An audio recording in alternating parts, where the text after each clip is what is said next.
지난주, 이번 주 말씀을 전체적으로 정리를 하자면 지난주는 상속에 대해서 말씀을 나눴었죠. 그런가 하면 이번 주는 심판에 대해서 말씀을 하십니다. 이제 마지막 심판에 대해서. 그래서 주제를 이렇게 잡았는데요.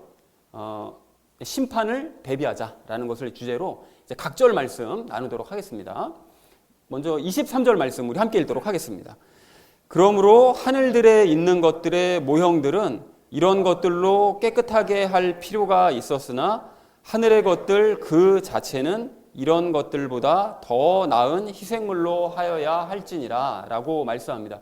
여기 하늘들에 있는 것들의 모형들, 먼저 번에도 이 말씀 나눴었죠. 이게 뭐라고 그랬었죠? 하늘들에 있는 것들의 모형들은 땅에 있는 뭡니까? 성막이죠, 성막. 성막과 그 안에 있는 모든 것들. 지난 그 21절에 얘기했던 그 모세가 피를 뿌릴 때 성막에도 뿌리고 성막 안에 있는 그릇들에도 뿌리고 다 뿌렸다고 그랬잖아요. 그 모든 것들을 이야기하는 것이죠. 자, 그런데 이런 것들로 깨끗하게 한다. 이런 것들이 뭘까요? 그 짐승의 피, 그 제물로 드렸던 그 짐승의 피, 그걸로 깨끗하게 할 필요가 있다라고 얘기를 합니다. 깨끗하게 한다는 것은 이렇게 깨끗하게 하지 않으면 하나님 앞으로 나아갈 수가 없는 것이죠. 그 상속받을 자격도 없고 하나님 앞에 나아갈 수도 없고, 그래서 반드시 이걸로 깨끗하게 할 필요가 있었다. 자, 그래서 하늘의 것들 그 자체라는 것은 그 하늘, 땅에 있는 성막이 아닌 하늘의 성막, 그리고 하늘에 있는 보좌, 그 자체로 나아가는 것을 의미합니다. 그러면 그런 것을 하늘로 곧바로 들어가려면 땅에 있는 성막의 성소와 지성소로 들어가려고 해도 그 거룩한 짐승의 피로 들어갈 수가 있었는데, 하늘로 들어가려고 그러면 당연히 이 땅에 있는 이런 것들, 이 땅에 있는 이 짐승의 희생물들보다 더 좋은 희생물이 있어야만 하겠죠. 그래서 그거를 얘기하고 있습니다. 더 나은 희생물, 그러니까 더 나은 희생물의 피는 당연히 예수님의 피일 텐데 그 피로 깨끗하게 되어야만 하늘로 들어갈 수 있다라고 지금 얘기를 하고 있는 것이죠. 자, 그래서 23절 말씀을 이렇게 정리할 수 있겠는데요. 하나님께 나아가기 위해서 성막과 성물들을 짐승의 피로 깨끗하게 만들었다면 하늘로 들어가기 위해서는 짐승보다 더 나은 희생물의 피, 즉 예수님의 피를 드려야만 한다. 그래야만 그 피를 맞은 우리가 하늘로 들어갈 수 있고 예수님도 들어가실 수 있었다라는 얘기를 하고 있습니다. 자, 이어진 24절 말씀 우리 함께 읽도록 하겠습니다. 그리스도께서는 손으로 만든 거룩한 처소들 곧 참된 것의 모형들 안으로 들어가지 아니하시고 하늘 그 자체 안으로 들어가사 이제 우리를 위하여 하나님 앞에 나타나시느니라 라고 말씀합니다. 여기 손으로 만든 거룩한 처소라는 건 사람 손으로 만든 거룩한 처소니까 처소들이죠. 복수잖아요. 그러면 뭐를 얘기하는 걸까요?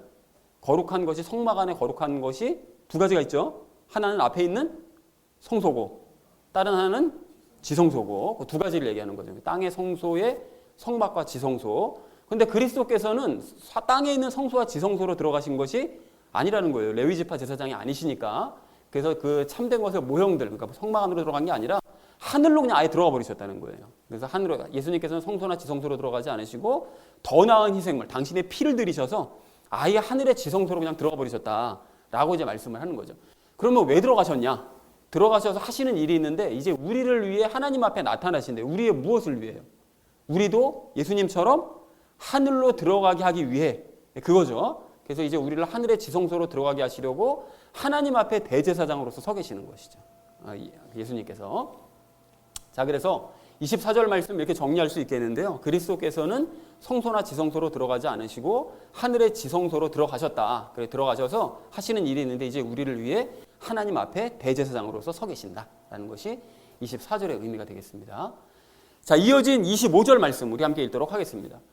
또 그분께서는 대제사장이 해마다 다른 것들의 피를 가지고 거룩한 곳에 들어가는 것 같이 자주 자신을 드려야 할 필요가 없으시니 라고 말씀합니다.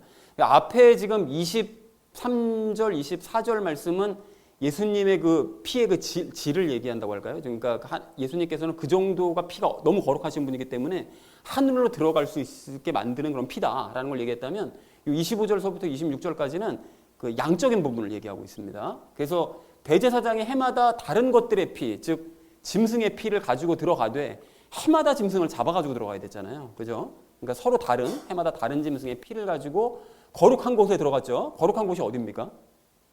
지성소죠. 그 지성소에 언제 들어가죠? 대속죄일 때, 그때 한번 들어가죠. 1년에 딱 한 번 대속죄일에 지성소로 들어가는 것처럼 자주 자신을 드릴 필요가 없다는 거예요. 예수님과 피를 흘리셔서, 예수님도 희생물이시니까 피를 흘리시긴 흘리시되 대제사장이, 인간 대제사장이 하는 것처럼 그때 해마다 피를 흘려야 되셨냐? 그거 아니라는 거예요. 우리 예수님은 그럴 필요는 없으시다는 거예요. 예수님의 피는 짐승의 피와는 비교가 되지 않는 정말 깨끗하고 아주 강력한 피시기 때문에 여러 번 드릴 필요가 없다는 거죠. 하늘로 올라가실 때마다 피를 흘릴 필요가 없고 단 한 번 드리신 걸로 족하다라고 얘기를 하고 있습니다. 자, 그래서 25절 말씀을 이렇게 정리할 수가 있겠는데요. 예수님께서는 대제사장이 해마다 다른 짐승들의 피를 가지고 지성소로 들어간 것처럼 하늘로 들어가시기 위해 당신의 피를 자주 흘리실 필요는 없었다라는 것이 25절의 의미가 되겠습니다. 자, 이어진 26절 말씀 우리 함께 읽도록 하겠습니다. 그랬더라면 그분께서 반드시 세상의 창건 이래로 자주 고난을 당하셨어야 할 것이라. 그러나 이제 세상 끝에 그분께서 단 한 번 나타나사 자신을 희생물로 드려 죄를 제거하셨느니라 라고 말씀합니다. 자, 그랬더라면 이라고 얘기하는데 앞에 25절 말씀을 받는 것이죠. 그 25절 말씀처럼 자주 만약에 예수님께서 피를 흘리셔야 했더라면, 그 피를 자주 들이실 필요가 없는데 만약에 예수님께서 피를 자주 들이셔야 될 만큼 그 피가 짐승의 피처럼 별로 이렇게 강력하지도 못하고 그냥 보통 일반적인 그런 능력을 가지고 있었더라면 그분께서는 세상의 창건 이래로 계속 고난을 당하셨어야만 했을 거라는 거예요. 그러면 왜 자주 고난을 당하시지? 그 예수님께서는 하늘로 올라가셨다고 그랬죠. 인간처럼 이렇게 레위 제사장이 아니니까 지성소로 못 들어가시니까 하늘로 들어가시는데, 그러면 창조하신 이래로 자주 고난을 왜 당하시냐? 이유가 있죠. 예수님께서는 세상 창조 이래로 자주 세상으로 내려오셨죠. 출애굽 때도 내려오시고 야곱과 시로마르고도 내려오시고 여러 가지로 아브라함 만나러 내려오시고 수시로 내려오셨잖아요. 그 내려오셨기 때문에 그럼 그때마다 하늘로 들어가실 때, 땅에서 지저분해진 상태로 하늘로 들어가실 때는 그때마다 그럼 피를 흘리셔야 되느냐? 이거 아니라는 거예요. 예수님은 딱 한 번만 피 흘리시면 그냥 모든 것이 다 만사 해결이 된다. 그 얘기를 하고 싶은 거죠. 그래서 그분께서 이제 세상 마지막에 단 한 번 나타나셔서 자신을 희생물로 들여서 죄를 제거하셨다. 그러니까 예수님의 피는 죄를 제거할 수 있을 만큼 강력한 피기 때문에, 그래서 단 한 번 피를 흘리셔서 하늘을 자유롭게 들어가실 수 있다. 이전에 내려오셨던 것은 그 한 번 피를 흘린 거로 과거나 미래의 모든 것들을 다 그 해결을 하셨다라고 말씀을 하고 있습니다. 자, 26절의 의미를 이렇게 정리할 수 있겠는데요. 예수님의 피가 강력하지 못했다면 창건 이래로 자주 희생의 피를 드리셔야만 했을 것이다. 그러나 예수님께서는 단 한 번 오셔서 자신을 희생물로 드리시고 그 죄를 제거하셨다. 그럴 정도로 강력한 피를 가지고 계신 분이 바로 우리 예수님이시다. 라는 것이 26절의 의미가 되겠습니다. 자, 이어진 27절 말씀 우리 함께 읽도록 하겠습니다. 한 번 죽는 것은 사람들에게 정해진 것이요 이것 뒤에는 심판이 있나니 라고 말씀합니다. 유명한 구절이죠. 자주 인용하는 그런 구절인데, 그 이것 뒤에는 심판이 있다. 그러니까 죽은 뒤에는 심판이 있다는 것이죠. 그래서 작게는 우리가 육신이 죽고 나면 작은 심판이 이루어지죠. 이 사람을 천국으로 보낼 거냐 지옥으로 보낼 거냐, 작은 심판이 있고, 최후에는 마지막 최후의 심판 때는 무슨 심판이 있죠?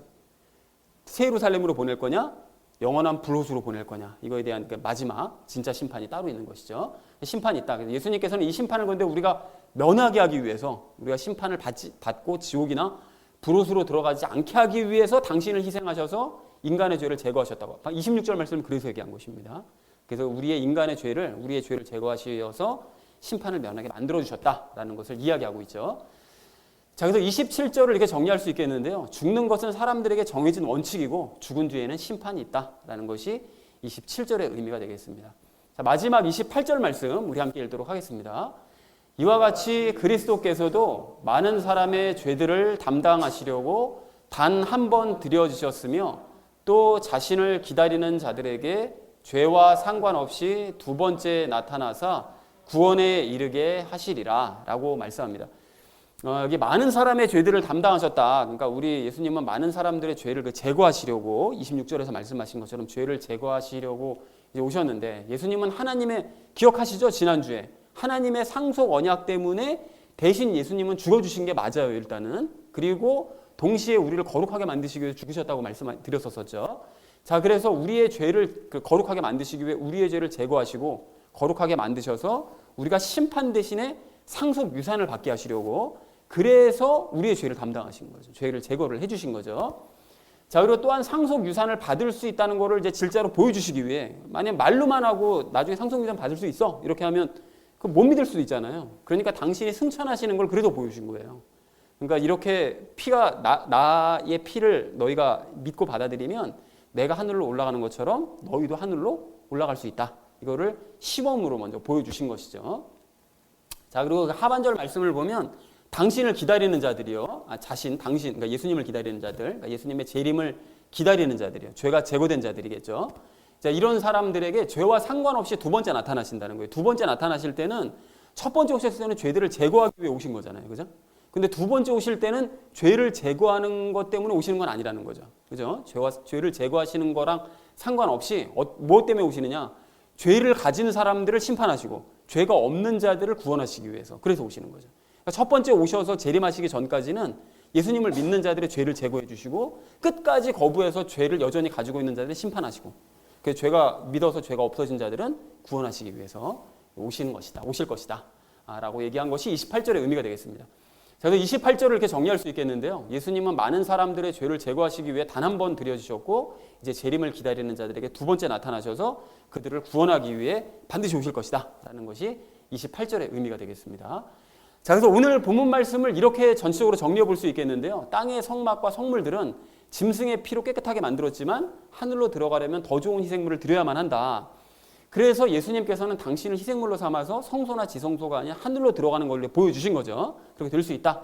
그래서 우리를 위해 우리도 역시 하늘로 보내시기 위해서 대제사장으로서 하나님 앞에 서 계신다. 라는 것이 24절까지의 의미고요. 또한 대제사장은 해마다 짐승의 피를 가지고 지성소로 들어가야 됐지만 예수님께서는 당신의 피를 자주 들이실 필요가 전혀 없으시다. 그래서 만약 자주 들이셔야 되는 상황이었다면 예수님께서는 세상을 창조하신 이래로 자주 희생의 피를 들이셔야만 했을 것이다. 그러나 예수님은 단 한 번의 피로 모든 죄를 다 제거하셨다. 그럴 능력을 가지고 계신 분이시다. 자, 그래서 한 번 죽는 것은 사람들에게 정해진 이치고 죽음 뒤에는 심판이 있기 때문에 그래서 죄를 제거하신다는 얘기를 한 것이죠. 그래서 예수님께서는 많은 사람들의 죄를 제거하시기 위해 단 한 번의 희생물로 드려주신 것이고, 자, 그래서 당신을 기다리는 사람들에게 죄를 없애는 것과 상관없이 두 번째로 나타나셔서 그들을 구원해 주실 것이다 라는 것이 오늘 본문 전체의 내용이 되겠습니다. 그래서 오늘 본문 말씀도 전체적으로 이렇게 한번 정리를 볼 수가 있겠는데요. 죽음 뒤에는 심판이 있다는 거예요. 누구나 심판을 당할 수밖에 없는데 그 심판을 면하고 하늘로 올라가려면 죄가 제거되어야만 한다는 것이죠. 그런데 중요한 것은 죄를 제거하고 하늘로 올라가는 것은 오직 예수님의 피로만 가능하다. 강력한 피로만이 가능하다라는 것이. 그러니까 결국 예수님의 피를 믿어야 죄가 제거되고 그래야 심판을 면할 수 있다라는 것이 오늘 본문 전체의 내용이 되겠습니다. 자, 그래서 우리가 적용 시간에 세 가지 내용을 나눌 건데요. 심판에 대해서, 또 심판의 기준에 대해서, 그리고 마지막으로는 예수님의 피에 대해서 함께 말씀 나누도록 하겠습니다. 그래서 오늘의 결론이요, 심판을 대비하자라는 것을 주제로 나머지 말씀은 삶에 적용하면서 말씀 나누는 시간 가지도록 하겠습니다.